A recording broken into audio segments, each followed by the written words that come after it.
Hi, I'm David, this is Joe, and here's our review for Ready Player One. Ready Player One is about Wade Watts, a kid living in Ohio in the year 2045 or something like that.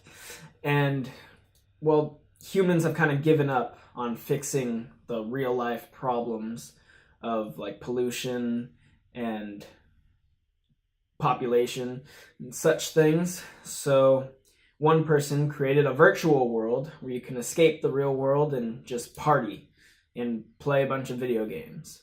And that's called the Oasis, where our characters escape through daily and try to escape their real life lives. Yep. So the maker of this virtual world has passed away, and he's left an Easter egg in his game. And whoever finds that can own his multi-billion-dollar company.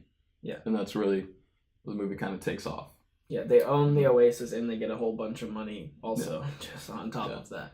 And so the big draw to this movie is obviously the references. Yeah. You know, this is the video game reference movie, just straight up. Yeah, we've got got just millions of references in here. Well, not millions, obviously, but I mean, you got Ninja Turtles, like Tomb Raider. Yeah, Iron Giant, Gundam. Giant. You have, Mortal Kombat characters. Overwatch with Tracer and Reaper. Yeah. I mean, there's so many. Yeah, we couldn't sit here and name all of them because the whole time we're sitting there like, oh, there's that person from there, and then that one, and that one, and at some point we're like, they have all the things. Yeah. like just all of them. There's a few scenes of just wide shots of so many countless people that you're just like, this is a whole every lot. other moment's like, oh, and then that one, and that one. And then they even like stuff from back in the day, like my childhood. You can go back from 90s to even like stuff from the 80s. But yeah, it just keeps going. And that's the draw to the movie, or at least the initial draw. Yeah. But there's more to this movie than just references, and the references themselves do play an actual role in this overall story, which I really liked.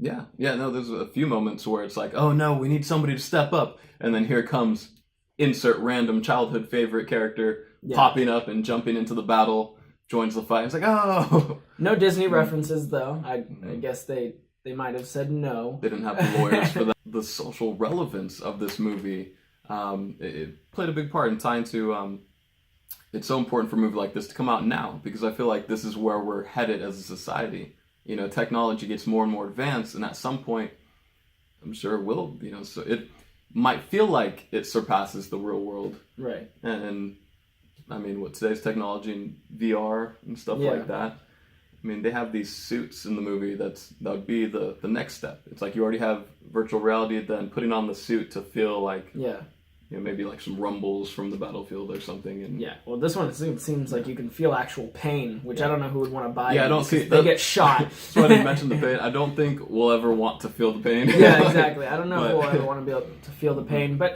some people might, and that's what makes this movie feel a little more real. Is that we already have VR, and the things they talk about, the references and stuff that they make, are things from our world. So it seems like, when you're watching it, you're like, oh, this is something that can completely happen, which helps get you more involved with the. This poor struggling family who uses their last bit of money to buy upgrades for the game, and it's like, oh man, I can totally see that happening. That probably happens now. Even for all the pay-to-play games and things like that, and it's sad.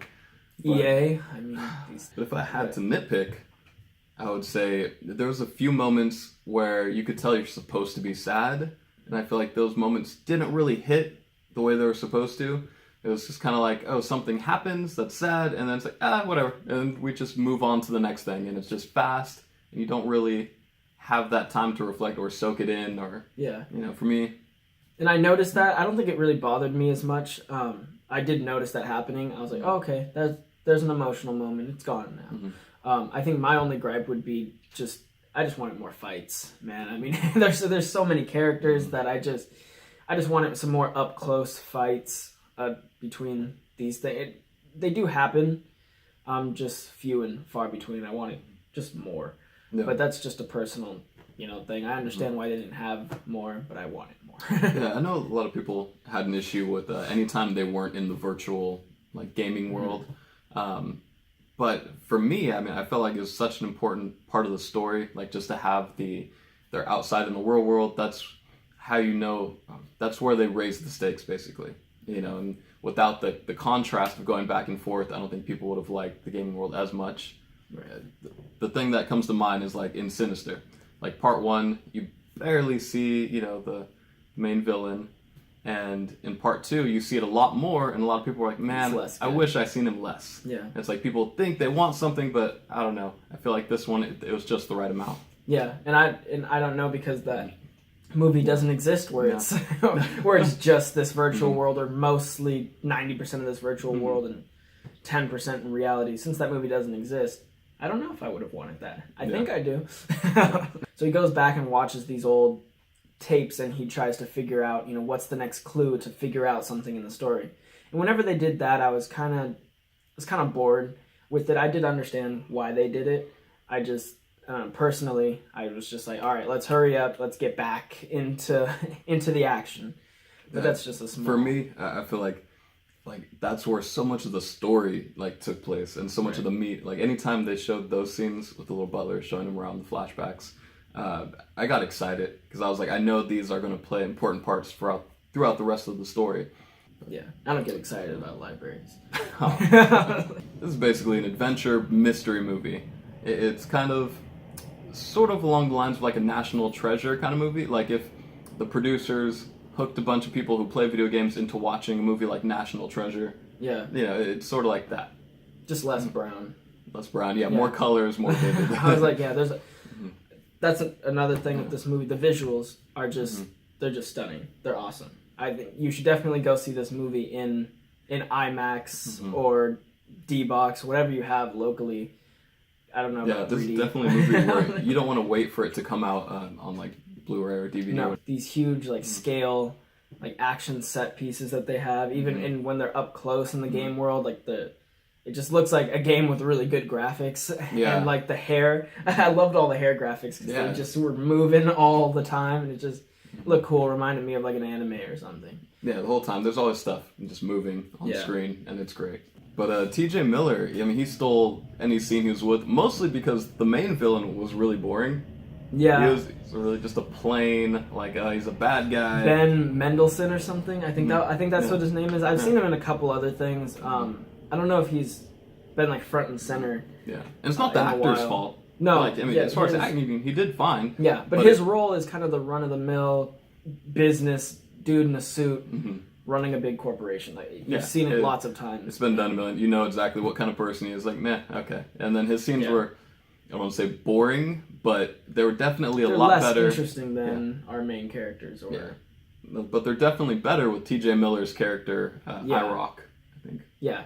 He takes the basic henchman character and does his own spin on it, which I really appreciated and liked it. Yeah.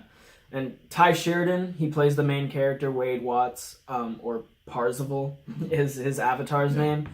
He did good as our main character. You know, he's I could kind of put him in the same category, almost like the main character of Maze Runner, or those kind of things. Like he just, you know, he's charismatic. You root for him. That's all you could really ask for, like from him. And Olivia Cook plays the female character. The love interest. The love interest, yeah. Artemis. Yeah, Artemis. I totally, at first, like not knowing who played who and just seeing her avatar, I thought it was Mila Kunis by the way she sounded. For a split second, you know, it sounded like it, and I was like, oh, that's Mila Kunis. Yeah, and maybe it's only for one, she says one line, and we both looked at each other like, it's Mila Kunis. Yeah, and then we seen her and we're like, oh, no. I think she came in for that one line and said it, and then left the studio. What would you rate Ready Player One? On our scale of 1 to 6, I think I would rate it a 4.5. I think I really enjoyed it. It was everything I expected it to be. So it was just like right on par with my expectations. And I'm pretty much right there with you. I'm at 4 out of 6. And it was a good movie. It was everything I expected. Right. And it was just good, solid, fun. But it was all predictable, and that was the only thing stopping it from going to another level. Like, it's socially relevant, the visuals were awesome, but it was predictable. And it was a good time, though.